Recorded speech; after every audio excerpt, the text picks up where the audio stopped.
अस्सलाम वालेकुम, नमस्कार, सत श्री अकाल एंड गुड इवनिंग। मैं हूँ आरज़ू काज़मी और आप हमेशा की तरह से देख रहे हैं जी पॉइंट ऑफ व्यू। हमें जॉइन किया है लाहौर से अवैस इकबाल साहब ने, जो कि सीनियर जर्नलिस्ट हैं और ज़बरदस्त किस्म की एक अकेडमी भी है अवैस की, विज़डम अकेडमी के नाम से ऑनलाइन।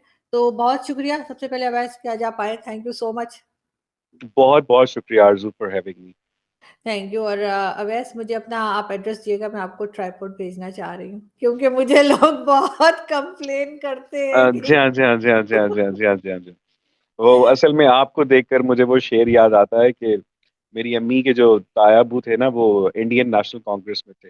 1942 में उनको सेहूनी जेल हो गई, तो उन्होंने एक शेर लिखा था कि इंतहाए कुर्ब ने धुंधला दिया तुझको, ज़रा दूर हो के देख सकूँ तेरा बांकपन। तो आज आप इतनी दूर हैं कि हम आपका बांकपन देख रहे हैं आरज़ू। वो तो सही है, लेकिन आपका फ्रेम जो है ना, उसपे लोगों को बड़ा एतराज़ होता है। लेकिन जी ख़ैर, हाँ, जी हाँ, आई जी हाँ। होप कि जल्दी वो भी मसला हल हो जाएगा। It will get resolved. Definitely. तो आज वैसे हम बात करेंगे, जैसा आपने देखा ही होगा कि इस्लामाबाद में भी एक अटैक होने जा रहा था, जो कि ज़ाहिर है कि उसको रोका गया, और जिस तरह से एक हंगामा है कि पहले तो केपीके और उस साइड पे सुनने में आ रहा था, लेकिन अब इस्लामाबाद तक ये टीटीपी वाले पहुँच चुके हैं। क्या कहेंगे आप कि जो हमारी गवर्नमेंट है, चाहे गवर्नमेंट हो, चाहे अपोज़िशन हो, इमरान खान हो, चाहे पीएमएलएन हो या पीपल्स पार्टी हो, ये अपने लड़ाई झगड़ों में लगे हुए हैं। इनका को सिर्फ़ ये है कि जी अब इलेक्शन करवा दो। ये नहीं देख रहे कि मुल्क किस मुसीबत में जा रहा है। बिल्कुल आप ठीक कह रही हैं आरजू। और पाकिस्तान में आजकल दहशतगर्दी और सर्दी अपने अरूज पर है। पिछले तकरीबन 24 घंटों के अंदर बलूचिस्तान में 19 हैंड ग्रेनेड के धमाके हुए हैं। और बन्नू में जिस तरह से सीटीटी कंपाउंड को तालिबान ने कैप्चर किया और उसके बाद वहां पर ऑपरेशन किया गया सिक्योरिटी फोर्सेस की जानिब से, उसके बाद इस्लामाबाद के अंदर एक बारूद से भरी हुई गाड़ी दाखिल हो जाती है। आरजू आपको याद होगा कि जब आपने और मैंने अपना मीडिया करियर आगाज किया था, तो जब भी कोई धमाका होता था या कोई खुदकुश हमला होता था, तो वो सिक्योरिटी लैप्स हुआ करता था हुँ। कि यार यहाँ पर कोई सिक्योरिटी लैप्स था, कोई इंटेलिजेंस फेलियर था जिसकी वजह से ना यहाँ पर कोई हमला हो गया है या कोई दहशतगर्दी का वाकया हो गया है। उस जमाने में वजीर दाखिला हुआ करते थे, अल्लाह आपका भला करे, वो जो पीपल्स पार्टी के बड़े मशहूर वजीर दाखिला थे, रहमान रहमान बाबर। रहमान रहमान मलिक जी, साहब। रहमान मलिक साहब। तो उन्होंने एक नया पेंतरा बदला और उन्होंने जनाब ये कहना शुरू किया कि जनाब शुक्र करें, शुक्र करें 10 लोग मारे गए हैं, उनका इरादा तो 100 बंदे मारने का था। शुक्र हुँ। करें कि इतना नुकसान हुआ है, वरना उनका नुकसान इरादा तो इतना ज्यादा नुकसान का था। और हमें अपनी बहादुर पुलिस के ऊपर फख्र है, जिन्होंने जानों के ऊपर खेल कर हमें ना सिर्फ इतनी सी शहादतों के बदले इतनी बड़ी तबाही से बचा लिया। तो जनाब रहमान मलिक साहब, जो कि पहले एक ब्यूरोक्रेट रह चुके थे, उनका ये फॉर्मूला इतना पसंद किया गया कि आज आप देख लें कि जब भी कोई धमाका होता है तो एक रटा रटाया बयान आना शुरू हो जाता है कि हम दहशतगर्दी की कमर तोड़ देंगे, हम दहशतगर्दों की पुरजोर मजम्मत करते हैं, हम दहशतगर्दों के खिलाफ आखिरी लहू तक उनका मुकाबला करेंगे। ऐसा एक रिटॉरिक है जो चलता है, कोई सिक्योरिटी लैब्स नहीं, और मुझे अपनी पुलिस के ऊपर फख्र है। ਉਹ ਭਾਈ ਤੁਹਾਨੂੰ ਫਖਰ होएगा तो मुझे मैनू ए दसो कि ए पुलिस उधर उस वक्त किधर थी ये, जब ये दहशत बारूद से भरी हुई जो गाड़ी है वो आपके फेडरल कैपिटल के अंदर आईसीटी के अंदर दाखिल हो रही थी, और क्या कहते हैं, आपने कह दिया कि जनाब हमने चेकिंग के दौरान खुद को उड़वा लिया। आपका एक सिक्योरिटी लैप्स होता है, और बजाय उसके कि आप उस सिक्योरिटी लैप्स को रिकग्नाइज करें, मुझे नहीं समझ आती कि अचानक से जो खैबर पख्तूनख्वा में और बलूचिस्तान के अंदर एक मर्तबा से फिर जो राइजिंग दहशतगर्दी है, हमें तो बताया गया था कि दहशतगर्दी की कमर तोड़ दी गई है। और बाकायदा जनाब हमने इसके खिलाफ ऑपरेशंस लॉन्च किए हैं, हमने इसके खिलाफ अरबों रुपए के फंड्स लगाए हैं, पर बड़ी अजीबो गरीब कमर है ये। और ये उसकी खुद ब खुद ग्रोथ होती है और ये दोबारा से शुरू हो जाती है आरजू। बिल्कुल, आप सही कह रहे हैं, साथ-साथ ये भी कहा जाता है कि हम इजाज़त नहीं देंगे दहशतगर्दों को, मतलब जी वो हाँ, जैसे इजाज़त माँग रहे हैं, वो एप्लीकेशन देंगे। एना को पूछ के आंदे ने हो। बिल्कुल, लेकिन क्या आपको लग रहा है कि ये एक बार दोबारा क्या पूरी कंट्री में हम इस किस्म के हादसे और इस किस्म की जो एक्टिविटीज़ हैं वो देखने को मिलेंगी? क्योंकि ये तो कहा जा रहा है कि जी इस्लामाबाद में तो हाई अलर्ट कर दिया। अब हाई अलर्ट का क्या मतलब होता है पता नहीं, मतलब पहले सोए हुए थे। डबल सवारी पे पाबंदी, हाई अलर्ट जो होता है पूरी दुनिया के अंदर उसके और मैकेनिज्म्स होते हैं। पाकिस्तान के अंदर जो हाई अलर्ट होता है ना, उसमें सबसे हाई अलर्ट ये होता है कि आप डबल सवारी पर पाबंदी लगाते हैं, आप मोबाइल के जो सिग्नल्स हैं वो जैम करते हैं, वो आप शहरियों को ये एहसास दिलाते हैं कि जनाब आप एक ऐसी स्टेट में रह रहे हैं जहाँ कुछ भी हो सकता है। और आरजू, शायद हम इस बात को भूल रहे हैं कि ये सारे वाकयात उस वक्त में हो रहे हैं जब कराची के अंदर न्यूजीलैंड की टीम पाकिस्तान के साथ पहला टेस्ट मैच खेल रही है। और हम पूरी दुनिया को ये पैगाम देने की कोशिश कर रहे हैं कि हम खेलों के लिए इतना पुरअमन मुल्क है कि हमने जिस शहर में क्रिकेट मैच करवाना होता है उस शहर के शहरियों की जिंदगी हम अजीरन कर देते हैं आरजू। बिल्कुल, लेकिन अब जैसे आपने कहा क्रिकेट टीम का भी इसी तरह से जो बाकी कंपनीज़ हैं, जो यानी इंटरनेशनल कंपनीज़ जो आती हैं, वो आपको लगता है कि पाकिस्तान में कोई आना पसंद करेगा? बहुत सारी तो ख़ैर बंद होने लगी जिसमें टोयोटा नहीं नहीं, कंपनी भी है। आरजू ऐसे ना ना करेगी तो आप हर चीज पे तनकीद करती हैं। तो आपको लगता है कि पाकिस्तान के अंदर जो फॉरेन कंपनीज है वो इन्वेस्टमेंट नहीं करेंगी? मैं कहता हूँ कि पाकिस्तान में जो डिजिटल ताबूत है ना उसकी कंपनियां आएंगी।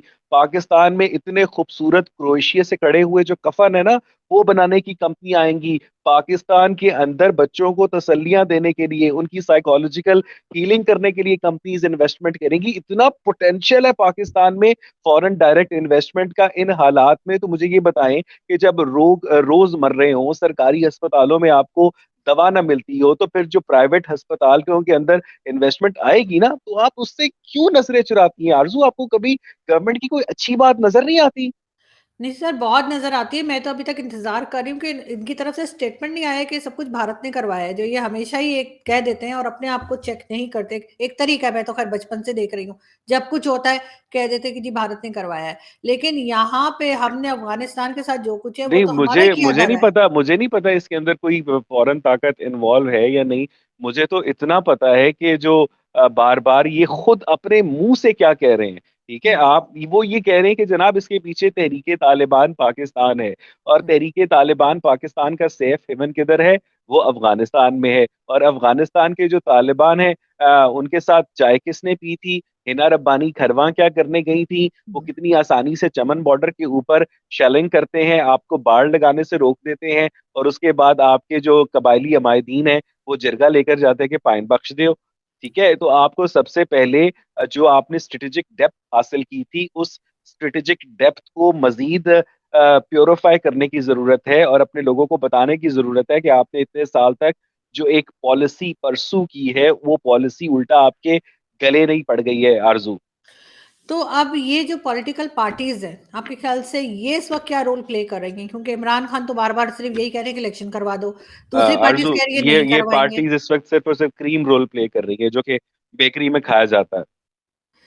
मगर इनसे क्या उम्मीद लगाई जा सकती है? आपको लगता है कि ये क्या इस तरफ भी ध्यान देंगे या ये उस वक़्त करेंगे? क्योंकि मरना तो आम देखें आदमी ने है, आरजू, आम आप आम बिल्कुल ठीक पब्लिक कह है। रही हैं कि जब भी ये सिक्योरिटी के स्क्वाड मूव करते हैं, अब मेरे हुँ, टैक्स के पैसों से एक बंदा जनाब वो लाहौर में नहर के ऊपर ऐसे कर्रो फर से फिरौन की तरह मूव कर रहा होता है, हटो बच्चों की सदाएं लगा रहे होते हैं।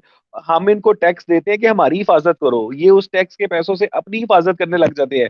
अब हुँ। आईजी पुलिस का आप प्रोटोकॉल देख लीजिए तो आपको पता चलेगा कि वो कितना ज्यादा, क्या कहते हैं, वो बरतानवी प्राइम मिनिस्टर से ज्यादा प्रोटोकॉल आईजी पुलिस का है। तो मुझे नहीं लगता कि पाकिस्तान की जो सियासी जमातें हैं वो इस वक्त मेच्योरिटी का मुजाहरा कर रही हैं, क्योंकि खान साहब तो खैर पॉलिटिक्स ही, इस वक्त उनकी सारी जो पॉलिटिक्स है कि अगर मैं प्राइम मिनिस्टर ना बना तो ऐसे मुल्क को एटम बम मार देना चाहिए।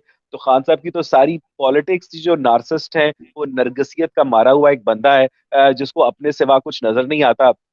वो बंदा ऑपोजिशन लीडर के तौर पर कोई रोल प्ले करने पर आमादा नहीं है। और पाकिस्तान की जो बकिया सियासी जमातें हैं, वो आपको पता है कि वो इस वक्त इतनी ज्यादा बाइख्तियार नहीं है। और जो ब्यूरोक्रेसी है वो पीडीएम के इशारों के ऊपर अपने फैसले नहीं करती है। Bureaucracy has its own routes to take the decisions and measures आरजू। तो ये हाई अलर्ट कब तक रहने वाला है? आपको लगता है कि ये हाई अलर्ट जो उन्होंने कर दिया है, इस्लामाबाद में कह दिया है इन्होंने ये सब कुछ कि जी कोई गैदरिंग नहीं हो सकती, कुछ नहीं हो सकता, मार्केट्स में लोग ना जाएँ, यहाँ ना सही जाएँ। बात है। एक तरह की खैर एहतियात तो बता रहे हैं। इनकी अपनी पार्टियां तो चलती रहेंगी ना, इनकी अपनी गैदरिंग्स तो चलती रहेंगी। अगर इन्होंने करना होगा तो वो आम लोगों के ऊपर पाबंदी लगाएंगे कि जनाब आप काले शीशे नहीं लगा सकते, क्योंकि हमारे अमाल इतने काले हैं कि सिर्फ हम ही काले शीले शीशे लगा सकते हैं। और आरजू, जिस मुल्क के अंदर कानून का यकसा निफाज नहीं होता, जहां पर अवैस इकबाल, आरजू काजमी और एक डिप्टी कमिश्नर के राइट्स बराबर नहीं होते, वो मुल्क कभी भी ज्यादा देर तक मुल्क नहीं रहते। अगर आप गौर करें तो आज आप जिस इस्लामाबाद में हैं, या जिस लाहौर में मैं हूं, तो इसके ऊपर 2022 में पाकिस्तान की हुकूमत है। 100 साल पहले 1922 में लाहौर पे ब्रिटिशर्स की हुकूमत थी। 1822 में लाहौर पे रंजीत सिंह की हुकूमत थी। 1722 में लाहौर पे मुगलों की हुकूमत थी। 1522 में लोधी खानदान की हुकूमत थी। तो इस तरह से हर 100-200 साल के फर्क पर जब इस लाहौर शहर के ऊपर पूरी रियासत बदल जाती है, तो हम कैसे ये फैसला कर सकते हैं कि 2122 में यहाँ वही मुल्क होगा जो हमेशा ता कयामत कायम रहेगा। और ता कयामत तो सिर्फ ता कयामत ही होता है, लेकिन वो मुल्क जिनकी प्रायोरिटी अपने शहरियों का दिफा नहीं होता है ना, तो हम्म। मुझे नहीं पता कि मकाफात अमल क्या होते हैं, मुझे नहीं पता कि कारमा क्या होता है, लेकिन उन ममालिक को अपने उन शहरियों की आहें जरूर लगती हैं, जिनके साथ आपने इमरानी मुआहदा किया होता है कि हम आपसे टैक्स लेंगे और आपकी हिफाजत करेंगे। हाँ, ये करते हैं हिफाजत, लेकिन कब्रिस्तानों की आरजू। बिल्कुल ऐसा ही लगता है, लेकिन अब ये इकोनॉमी का क्या करेंगे, इसलिए कि वो भी बुरी तरह से, आपको मालूम है कि क्या हालत है पाकिस्तान की। कहाँ से पैसा लाएंगे? ठीक है, अमेरिका ने कुछ पैसा इनको दे दिया, एक बार फिर इनको $200 मिलियन मिल गए, लेकिन क्या वो सही जगह इस्तेमाल होंगे, या वो भी दोबारा अपनी जेबों में जाके कहानी खत्म? अरे, एक ग्रेड 17 का जो असिस्टेंट कमिश्नर है, वो 1.5 करोड़ रुपए की वीगो गाड़ी में घूमता है और आलू प्याज टमाटर की कीमतें चेक करता है। तो आप मुझे बताएं कि उस रियासत के अंदर किसी किस्म की सेनेटी एग्जिस्ट कर सकती है कि आप लोगों से कर्जे मांग रहे हैं, आप लोगों से भीख मांग रहे हैं, और उसके बाद आपने अपने ब्यूरोक्रेट्स को इतनी महंगी गाड़ियां दी हुई हैं, इतना महंगा फ्यूल दिया हुआ है। आप इनके दफातर अंदर से देखें, आप इनकी रिहाइशगाहें अंदर से देखें, आप इनके यूटिलिटी बिल्स की डिटेल्स लें, आपको एक एक ब्यूरोक्रेट महाना जायज तरीके से 10 से 12 लाख रुपए का पड़ता है, और उसके बदले ये काम क्या करते हैं? 0 बटा 0। तो ऐसे में पाकिस्तान की जो इकोनॉमिक वायबिलिटी है ना, वो एग्जिस्ट ही नहीं करती है। पाकिस्तान एक सफेद हाथी है इकोनॉमी वाइज, जो रोज बरोज अपने ही बोझ तले दबता चला जा रहा है। आपके इंटरबैंक में डॉलर का रेट 225 रुपए 60 पैसे, और आपकी ब्लैक मार्केट में जो डॉलर है वो कम से कम 255 से 260 के दरमियान बिक रहा है। और ये तारीख में पहली दफा हुआ है, जो कि इन आईनी इकोनॉमिक जुगादरियों की वजह से किया गया है। और जनाब वजीर खजाना इसहाक डार जो है, वो मौलवियों के साथ खड़े होकर ऐलान करते हैं कि जनाब हम इंटरेस्ट फ्री इकोनॉमी कायम करेंगे। हालांकि इसहाक डार साहब ये सिर्फ और सिर्फ वोट लेने के लिए करते हैं। उनके अपने पैसे जिन बैंकों में पड़े हैं, वो सारे के सारे वो इंटरेस्ट लेते हैं, और ये सिर्फ और सिर्फ पब्लिक सेंटिमेंट को कैश करते हैं, क्योंकि दुनिया में एक भी इकोनॉमी ऐसी नहीं है, इंक्लूडिंग ईरान, सऊदी अरब, जो कि इंटरेस्ट फ्री इकोनॉमी हो आरजू। लेकिन अब आपको फ्यूचर क्या लग रहा है? लास्ट में मैं ये पूछना चाहूंगी, पाकिस्तान का क्या फ्यूचर लग रहा है आपको? इस संभल पाएंगे, या बिल्कुल ही आपको लग रहा है कि फेल्ड स्टेट बन जाएगी? आपको पता है कि आपको आरजू आपके घर काम वाली आती है? जी। आप जिस दिन नहीं आती तो आपको, आप दुआ करती है ना वो आ जाए, बीमार ना हो। अगर वो आपसे एडवांस मांगती है, वो भी दे देती है आप, कि चलो यार मेरे घर का सफाई करती है। तो पाकिस्तान असल में ना वो काम वाली है, वो कामा है। तो पाकिस्तान ने चीन के काम करने होते हैं, पाकिस्तान ने सऊदी अरब के काम करने होते हैं, पाकिस्तान ने इंटरनेशनल एस्टेब्लिशमेंट के काम करने होते हैं। तो आप अपने कामे को ना, वो आप क्या है ना, फेल्ड स्टेट नहीं होने देते। तो बस आप, हम और वो, आप वही हैं आरजू। ये हकीकत है, चाहे हम इसको एक्सेप्ट करें या ना करें, या हम जितने मर्जी मिली नगमे गाएं, पाकिस्तान जो है, वो जब तक पाकिस्तान में माशाल्लाह से हमारे मौलवियों का राज कायम है, तो हम स्विट्जरलैंड की तरह मुआशी तरक्की हमारा हदफ थोड़ी है आरजू। नहीं, ये बात तो आप ठीक कह रहे हैं, लेकिन फिर भी अब ऐसे जिस तरह से महंगाई बढ़ती जा रही है, लोग अफोर्ड नहीं कर पा रहे, बाहर कोई निकलता हुआ नजर नहीं आ रहा, प्रोटेस्ट कोई दिखाई नहीं दे रहा, उसकी क्या वजह नहीं है? नहीं नहीं, ये बात तो आप लिख के रख लेना कि बाहर कोई नहीं निकलेगा।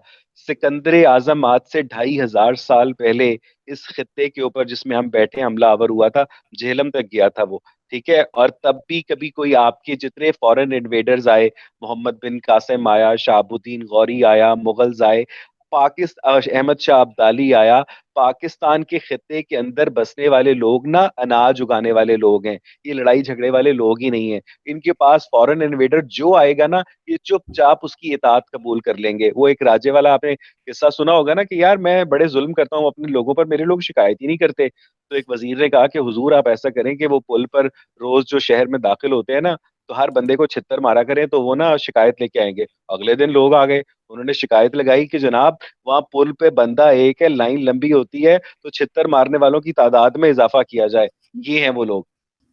यानी इतने ढीठ हैं और जी इन्हें हाँ। किसी बात का असर नहीं हो रहा। जी हाँ, लेकिन ये गुलामाना ज़हनियत है ना, वो चलते हैं दबे पाँव कहीं जाग ना जाएं। गुलामी के असीरों की यही खास अदा है। फैज अहमद फैज ने बहुत पहले पाकिस्तानियों को इस तरह से डिस्क्राइब किया था। मुझे फख्र नहीं होता हर वक्त तनकीद करते हुए, लेकिन मैं बड़े अफसोस के साथ कहना चाहता हूँ कि कितने लोग होते हैं जो प्रोटोकॉल के आगे खड़े होकर ये कहते हैं कि उम्मीद सहर की बात सुनो। पाकिस्तानियों को बहुत शौक है कि उन्हें डंडे के जोर पर रेवड़ की तरह चलाया जाए आरजू। बिल्कुल ऐसा ही है, लेकिन अफसोस की बात है कि हमारे जैसे लोग जो हम चाहते हैं कि पाकिस्तान थोड़ा सा संभल जाए, हमें फिलहाल ऐसी कोई उम्मीद नजर नहीं आ रही। जी बहुत बिल्कुल शुक्रिया। बिल्कुल।